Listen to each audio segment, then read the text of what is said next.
everyone. This is The Crime Cafe, your podcasting source of great crime, suspense, and thriller writing. I'm your host, Debbi Mack. Before I bring on my guest, I'll just remind you that The Crime Cafe has 2 ebooks for sale, the 9-book box set and the short story anthology. You can find the buy links for both on my website, debbimack.com, under the Crime Cafe link. You can also get a free copy of either book if you become a Patreon supporter. You'll get that and much more if you support the podcast on Patreon, along with our eternal gratitude for doing so. But first, let me put in a good word for Blueberry Podcasting. I'm a Blueberry affiliate, but that's not the only reason I'm telling you this. I've been using Blueberry Podcasting as my hosting service for my podcast for years, and it's one of the best decisions I ever made. They give great customer service. You're in complete control of your own podcast. You can run it from your own website, and it just takes a lot of the work out of podcasting for me. I find for that reason that it's a company that I can get behind 100% and say, you should try this. Try Blueberry. It doesn't require a long-term contract, and it's just a great company, period. And it also has free technical support by email, video, and phone, so you can get a human being there. Isn't that nice? Hi, everyone. My guest today studied art and illustrated books before she started writing them. She is a web developer and a designer, an illustrator and artist, and a writer of psychological thrillers, crime and suspense. I'm pleased to have with me today my guest, Emilya Naymark. Did I say that correctly, Emilya? Yes. Yep. Perfect. Wonderful. Yeah, I was going to ask you about that and I forgot, of course. Thanks for being here today. I really appreciate it. Yeah, thank you for having me. I'm just thrilled. Certainly. I have to commend you on your guest post. I mean, that really, it just evoked the feeling of being there in upstate New York. I mean, I've been there and I've almost drowned there myself. So. I know. I was amazed. I actually listened to your collection of near-death experiences. I was like, oh my God. It is rather astonishing that I'm alive. I have to tell you. So Behind the Lie is the second book in your Sylvan series, correct? Yes, correct. Yeah. And Sylvan is the name of the town where the series takes place, right? Correct. I thought that was very interesting. Tell us about your protagonist, Lainey Bird, and what inspired you to write the series. So first I want to talk a little bit about Sylvan. So Sylvan is a made-up name, but it's for a very real place. And I basically set both novels in the town where I live. So the street where my characters live is, when I write it, I imagine the street where I live. I look out the window and I describe the houses that I see and the roads that I see. And when I write about neighboring towns, I actually use their real names. And, when my characters move around, they use real highways and everything.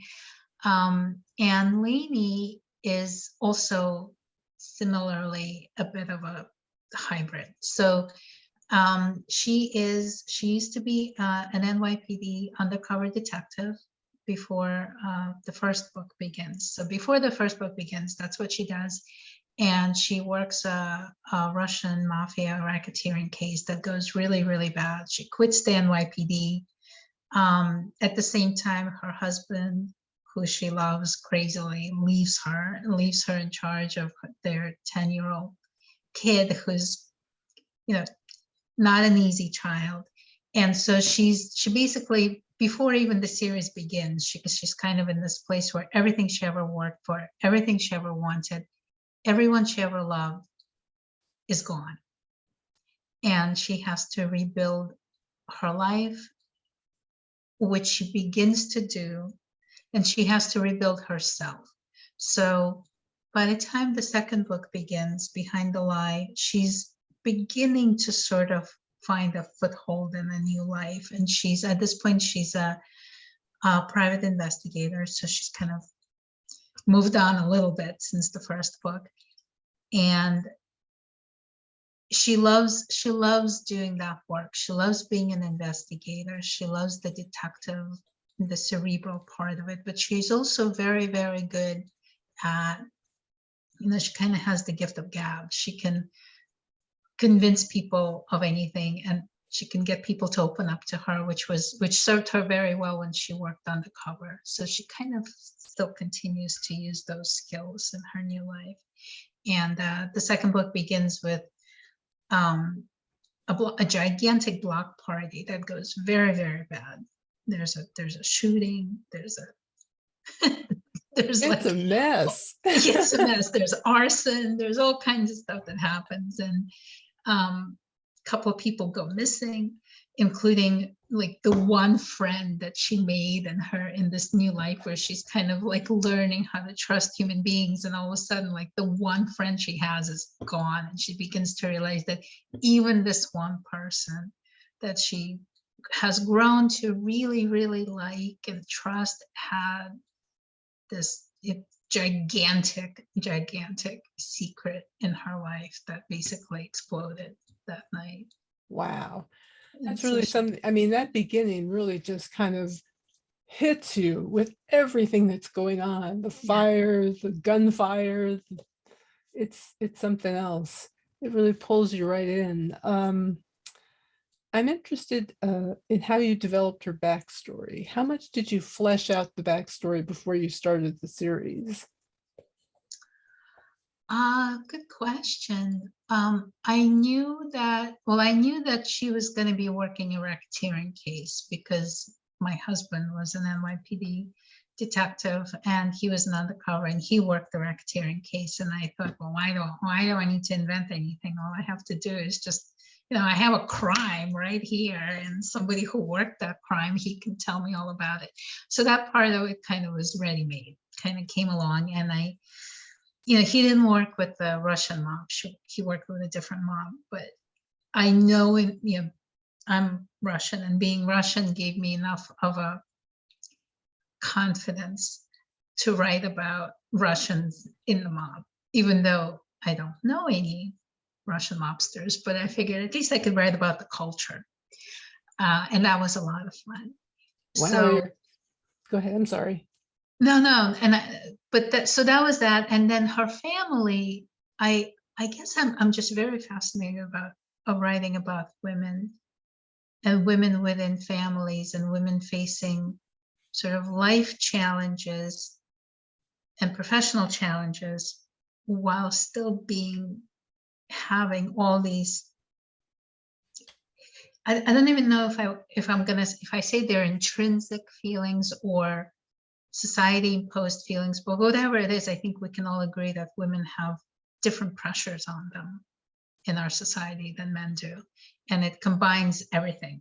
It combines work, it combines life, it combines children, family, whatever it is you've got, it's different. So I knew that was going to be what I would be writing about. That's really interesting. Really, really interesting. I love that, your comment there. And I also think it's great that you had such a wonderful inside source there with your husband being a detective. And it sounds like you yourself have some interesting background in terms of where you've lived and all of that. Yeah. That's I mean, I figure in my career, I'm in IT, which means that I basically stare at a screen all day long. So I had to kind of mine my background for more interesting things to write about than how to code. Well, it's still great what you're doing, because knowing code is a really important skill these days. Yeah. Oh, thank you. What made you focus on psychological thrillers as opposed to calling yourself, say, a private eye writer? Well, I think it just goes back to the fact that even though I write genre, I'm much more interested in characters than what is. I think there's maybe a misconception that genre writing is not as focused on characters, but I think especially over the past like decade, it has become much, much more character centric. And I love not just writing about some crazy crime. I love to figure out why a person wanted to commit the crime. And I'm not as interested in writing about, you know, a criminal just because they're a criminal. I want to find out how a perfectly what you would consider to be a normal person leading a regular life with a job and a family becomes a criminal. Like what happens? You know, that makes it very interesting for me. It's a great question too. You do write beautifully about upstate New York. Apart from almost drowning there, Yeah. what is it that interests you in particular about the place? Well, it is beautiful, and I really just react, just it being around all the green stuff and going hiking. I mean, that's just like I just love it. But aside from that, there's something incredibly interesting about upstate New York because it has such a rich history in the country. A big chunk of the Revolutionary War was fought really within like a 12-mile radius of where I live. So like West Point is, you know, a 20-minute drive where John Andre, where John Andre was captured is like a little hiking trail, also like a 20-minute drive. You know, where he was held is still a tavern. Like he was held in a tavern and it is still the same tavern and you could still go there and get a sandwich, which is unbelievable to me. Like America is such a young country, these kind of things you're more likely to run across in, you know, in Europe, but this is one of the places where the past really kind of coexists with the Yes. present. Yeah. And Yeah. and I find that, I mean, I love that. And then it's just the other thing that's been happening over the past few decades, really, and has sped up in the past maybe 10 years, is that a lot of the arts community is being priced out of New York City, and they're basically like moving up here. So filmmakers, screenwriters, musicians, artists, writers. I mean, there's more here than I think like pretty soon that's going to be in Brooklyn. And a lot of places that we go to and we meet like young hip people and we're like, you're not from around here. They're like, no, we just moved. I'm like, let me guess. You used to live in Park Slope, right? And they were like, yes. You know? So yeah, Wow, it's great. So it's like all the good stuff. that's very cool. Yeah. Who are your favorite writers? Which ones inspire your writing the most? So I definitely have some go-to writers who just, at the moment the book comes out, I buy it. I pre-order it and I just I can't wait. Or I've read it multiple times. And one of them is Tana French, who is absolutely my go-to for, you know, this kind of character-driven crime kind of writing. Lisa Jewell, she's another one. And although there aren't going to be any more books coming forth from Anne Rice, she was a gigantic, gigantic inspiration back in the day. So those are the ones that come to mind like right now, but I'm always discovering and rediscovering new writers, and it kind of depends. So. Yeah, I know what you mean. It seems like there are a lot of them out there who are just extraordinary. Yeah. It's hard to keep Actually, up. I just realized that another one who I really, really like, and I'm reading his new book now, is Chris Bojalian. He wrote The Flight Attendant, and his new book is The Hour of the Witch, and I'm reading that right now, and he's very good. I've got to read that one, The Flight Attendant, because I saw it on TV, Yeah. and I'd be interested in reading the book, definitely. Yeah, it's a quick read. Great. Do you do a lot of research before you start working on a story? I do. I have to do a lot of research because I have to, even if it doesn't go into the book, I have to understand it. I have to understand everything I'm writing about so that there's a certain confidence, not just in the writing, but when my characters talk about something, I have to write it as if they really know what it is. Even if it's, like there was one short story I wrote a few years ago that ended up in an anthology. And in it, I was writing about a man who swims out into the waters off of Cape Cod. And I needed to know, like, how far can a ship be for him to be able to see it? What time of day would he have to be, like, what? I couldn't just, I started thinking, well, there's tides and how shallow is the water and how cold is the water. I had to know all that. None of that made it into the story, but I still had to know what it would be before I could write it, Absolutely, So, yeah.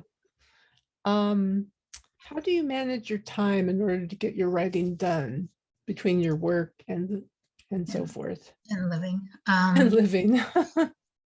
So I write in the evenings, which I find that for me works out pretty well, and usually an hour, a couple of hours, and I try to do it every day when I'm writing, like when I have a book that's happening. It's I try to do it every day. If it doesn't happen every day, I don't kill myself over it, but I try for every day. And every once in a while I go out with my friends instead, and that's okay. But You're allowed. Yeah. yeah, You're allowed to have a life. yeah, exactly. And what are you working on now? So I do have another project that I'm kind of waiting to see if I'm going to be to keep going with it, but I am very excited about it. Is it part of the series? I would like it to be part of the series. It would be, yeah. Okay. Yeah. Excellent. Good. What advice would you give to someone who would like to have a writing career? So I think the way what I think is that you have to be clear in your mind that you're writing because you love writing. Because if your goal is anything else, you're not going to be happy, right? The writing itself has to make you happy. So that's the first one. And the second one is try to write, consistently and be persistent. And if you get rejections, keep writing, because in the end you have, again, ask you every time you get a rejection, you say, did I enjoy writing it? Do I want to keep writing? And if the answer is yes, then you keep writing, because you're going to get better, and pretty soon you're not going to have a rejection, you're going to have an acceptance. So Exactly. Yeah, it's persistence and so forth is key here. And as you said, enjoyment of the process. Because if you don't enjoy it, what's the point? Exactly. What's the point? So yeah, very much so. Is there anything else you'd like to tell us about before we finish up? No, this has just been a lovely conversation, and this is like one of the incredible perks of being on this journey, other than the writing, is that I get to meet interesting people and talk to them. So I understand that feeling. When back in the days when I was going to conferences on a regular basis, it was so exciting just to meet other authors and just be friends, just exchange views, that kind of thing. I mean, that's what. And I did. Yeah, and I find that writers are pretty interesting people. They tend to be pretty funny too. Yeah, definitely. And I appreciate that. And they tend to be real supportive too. Yeah. Oh my God. Yeah. I mean, my gosh. So I'm just really glad that we were able to do this. I'm happy that you were willing to wait for an interview, because my gosh, the podcast seems to just be kind of expanding in terms of when the next spot is available. I know, it's so impressive. When I was like looking into it, I'm like, well, I'll have another book coming out next year. Might as well book it ahead of time. All right. I'm glad you think Yeah. long term. That's the way you Yeah. got to think in this business. I Yeah. really think so. Yeah. So I really appreciate your being here today, and I enjoyed talking to you very much. Well, thank you. Likewise. Yeah. Thank you. And I will just finish up by saying to all you listeners, be sure and check out our Patreon page. I'm adding Discord access to me as one of the perks at all levels. Now, I'm just getting to know Discord through another thing I'm doing that's not really writing. It's kind of writing related, I suppose you could say, but be that as it may, I'm kind of getting to know Discord a little bit. So if you want to get to know Discord with me, join me on Patreon, become a patron, and you can reach me anytime, I guess, through Discord. Maybe it's better than Facebook. I hope so. I don't know. Anyway, I'm learning. I can't believe actually that I'm doing a podcast, let alone being on something called Discord. That's what's so funny about all this. In any case, please do check out the Patreon page. And I'll just finish up by saying that we have a very special guest next time. It will be best-selling author Karen Slaughter. So in the meantime, take care and happy reading.